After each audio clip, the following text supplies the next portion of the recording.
নমস্কাৰ প্ৰিয় বন্ধুসকল, আপোনালোক সকলোকে স্বাগতম মোৰ চেনেল স্পিৰিচুৱেল 1111 চাই থকাৰ কাৰণে। জুন মাহৰ ৰাশিফল লৈ মই আপোনালোকৰ সন্মুখত পূজাৰী ভদ্ৰকান্ত শৰ্মা। জুন 2026 এই মাহটো আপোনাৰ বাবে কেনেকুৱা হ'ব? এই মাহটোত আপোনাৰ স্বাস্থ্য, শিক্ষা, প্ৰেম, ভাগ্য, কেৰিয়াৰ এই সকলোখিনি কেনেকুৱা হ'ব?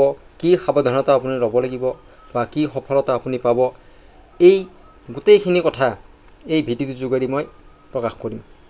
এইটো কোনো ব্যক্তিগত ৰাশিফল নহয়, এইটো হৈছে চন্দ্ৰ ৰাশিৰ ওপৰত আধাৰিত এটা কালেক্টিভ ৰাশিফল। এই ৰাশিফলৰ যোগেদি আপোনালোকক মাহটোৰ বাবে এটা জেনেৰেল গাইডেন্স দিব বিচৰা হৈছে। বৃশ্চিক ৰাশিৰ এই মাহত আপোনাৰ চতুৰ্থত থাকিব ৰাহু, চতুৰ্থ ঘৰত থাকিব ৰাহু, পঞ্চমত থাকিব শনি, ষষ্ঠত মংগল, সপ্তমত ৰবি, অষ্টমত বুধ আৰু শুক্ৰ, আৰু নৱমত আপোনাৰ বৃহস্পতি, আৰু দশমত থাকিব আপোনাৰ কেতু। প্ৰথমতে আহিছোঁ স্বাস্থ্যৰ কথাত। স্বাস্থ্যৰ ক্ষেত্ৰত আপোনাৰ বিশেষ কোনো সমস্যা দেখা নাযায় এই মাহত স্বাস্থ্যৰ কাৰণে, কিন্তু পেটৰ সমস্যা আপোনাৰ কিছু আহিব পাৰে, ইনডাইজেশ্যনৰ সমস্যা কিছু আহিব পাৰে। গতিকে আপুনি খোৱা লোৱাৰ ক্ষেত্ৰত সাৱধানতা গ্ৰহণ কৰক।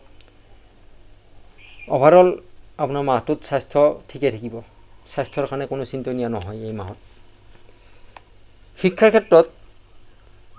শিক্ষাৰ ক্ষেত্ৰত কোনো পৰিৱৰ্তন আহিব পাৰে এই মাহত। এই মাহত আপুনি কোনো এক্সাম দিয়া বা পঢ়াৰ উপৰিও আপুনি এক্সট্ৰা কোনো এক্টিভিটিজ কৰাৰ কাৰণে মন আগ্ৰহী হ'ব। পঢ়াৰ বাবে দূৰত যোৱা বা আপোনাৰ হায়াৰ এডুকেশ্যন লোৱা, এই সকলোবোৰ কামৰ কাৰণে এই মাহটো আপোনাৰ শুভ। প্ৰেমৰ ক্ষেত্ৰত প্ৰেম কিছু কমপ্লিকেশ্যন থাকিব এই মাহত। আপুনি এই মাহত আপোনাৰ পাৰ্টনাৰৰ পৰা কিছু সমস্যা পাব, জেদ বাঢ়িব,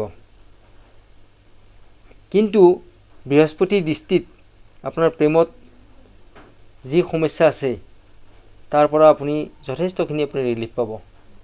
গতিকে প্ৰেম যদিও আপোনাৰ কমপ্লিকেশ্যন আছে, 100% কমপ্লিকেশ্যন নাথাকিব। বৃহস্পতিৰ দৃষ্টিৰ কাৰণে কমপ্লিকেশ্যন বহুতখিনি আপোনাৰ কমি আহিব। কথাত আপুনি সাৱধান হ'ব লাগিব, আৰু আপুনি কথাত কিছু জেদ এৰা ধৰা কৰিব লাগিব। হঠাৎ আপোনাৰ মন বেয়া হ'ব পাৰে আৰু হঠাৎ আপোনাৰ মন ভাল হ'ব পাৰে। গতিকে এনেকুৱা ধৰণৰ কমপ্লিকেশ্যন কিছুমান থাকিব। গতিকে আপুনি জেদ এৰক, আপুনি কথাত সাৱধান হওক, মাহটো আপোনাৰ ভালেই যাব। ভাগ্যৰ ক্ষেত্ৰত ভাগ্যই আপোনাক বহুত সহায় কৰিব, প্ৰবল আছে আপোনাৰ ভাগ্য।